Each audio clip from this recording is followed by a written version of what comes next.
Here now to introduce our next inductee, Tom Joyner is one of his fellow ABC Radio Network's personalities, Doug Banks. Doug was born and raised in Detroit, worked in Los Angeles, San Francisco, and Las Vegas before joining WGCI in Chicago, where he did mornings until the station hired another DJ, Tom Joyner. Doug became the #1 afternoon disc jockey, and the two became known as the Turntable Brothers. Right now, here he is to salute his friend Tom Joyner. Ladies and gentlemen, Doug Banks.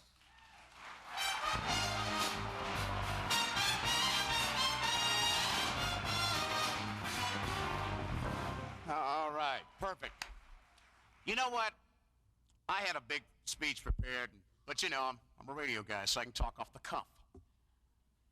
I want to tell you something about this man, Tom Joyner. This is a man who I'm very honored to call a very close friend of mine, and when this honor came up, I went to him and I said, you've got to let me do this because I'm the only one who really knows you, knows the inner workings of you.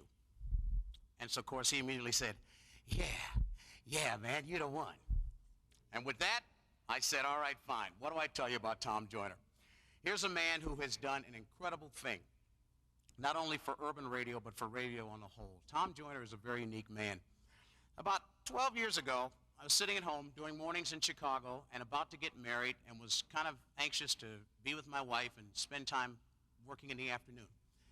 And before that happened, Tom Joyner called me one day and he said there was a rumor running around that Tom was going to come back to Chicago and do radio. He was already very successful in Dallas at KKDA, and the word was out that he was coming back to Chicago to do radio. And as most radio people are, you get a little nervous when you think somebody's coming in to take your job. So he called me one afternoon and I said, hey man, what's going on? This rumor's going on. What is happening? And he said, you want to know, man? I'm going to do them both. Both. You're going to do Dallas and Chicago? I thought 6 months at the outside. Well, 8 years later and over 9.5 million frequent flyer miles, this man flew back and forth from Dallas to Chicago every day with 2 very successful shows. First, a #1 morning show in Dallas, #1 afternoon show in Chicago. The only reason he stopped doing it was because he had just about bought up all of American stock. And the only other reason was because the ABC radio network came to him and said, look, let's keep you in one city and put you on all over the country. To this day, the Tom Joyner Morning Show is heard in over 95 cities around America, and it's #1 in many cities, Washington, D.C. It's #1 in Atlanta. It's #1 in New Orleans and right here in Chicago. Ladies and gentlemen, enough talk. Let's hear a little bit of Tom Joyner. This is the hardest working man in radio, the fly jock, Tom Joyner. It's the Tom Joyner Morning Show. It's time for That's the Way He Says That's the Way It Ought to Be. And here he is, the doctor, Dr. George Wallace. Good morning, doctor. It's time for the J.O.D. All right, the joke of the day. Joke of the day, what does Hillary Clinton, why does she look so tired, Tom? Why? So you got to get up early in the morning if you want to be the first lady. George Wallace. Jay, Sybil, on the phone is Martin Luther King III. Good morning. Damon Wayans on the phone. What's Good morning. What's up, man? How you doing? It's all good. I got Reverend Jesse Jackson on the phone. Boom shakalaka.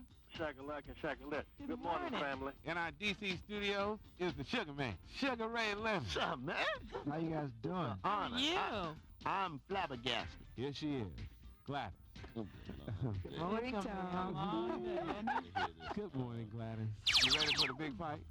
George Foreman and Larry Holmes? 2 grumpy old men. That's what they're gonna call it. 2 grumpy old men. Instead of stools, they're going to have rocking chairs. Yeah, lazy boy. Walkers take a break. And in the 4th round, they're going to have a pee break. These are old men. Time for the little known Black History fact. All right. Today I'm going to tell you the story of Denmark Vesey. Ooh. Born in Charleston, into slavery, Paula Jones was seen leaving a cosmetic surgeon's office with her nose heavily bandaged. Either she got a nose job or she ran into Hillary over the weekend. She got a $9,000 nose job. Oh, they cut her a deal. Is that expensive for a nose job? Well, when you got a nose like that. Oh, that had to be a deposit. Yeah.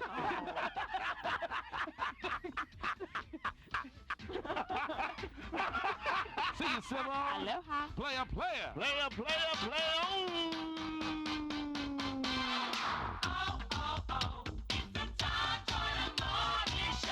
your 1998 inductee into the Radio Hall of Fame, truly the hardest working man in radio, ladies and gentlemen, Mr. Tom Joyner.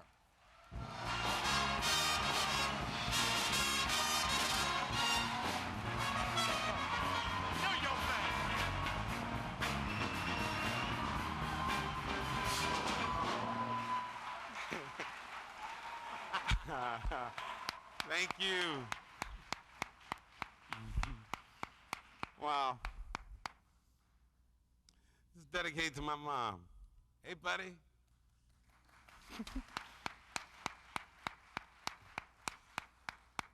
Buddy always said I was a big dreamer.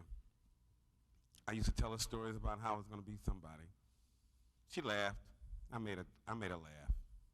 I told her I'd be big in Chicago. Sent a picture of my name up in lights on Rush Avenue. I said, see, I'm mayor. She laughed. Buddy, no kidding. I'm in the Radio Hall of Fame.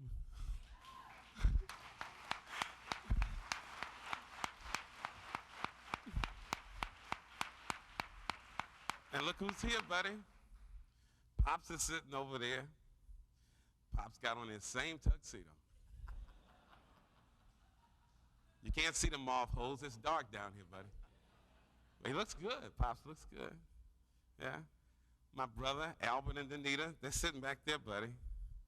Yeah. If ever there's a hamburger Hall of Fame, my brother will be in it. No, he's been in the McDonald's business for over 25 years. For a black man in McDonald's, that's pretty good. That's my brother. And he couldn't do it without my sister-in-law, Danita. And oh, buddy, did I introduce you to my fiance, Donna Richardson? Yeah, we're getting married. And the boys are here. My sons, buddy, your grandsons, Killer and Thriller, are sitting back there. Yeah? Yeah. Killer is in charge of the foundation, buddy. Yeah. I was going to name the foundation after you, but I decided to market the name. So I call it the Tom Joyner Foundation, and we've raised a lot of money for black colleges.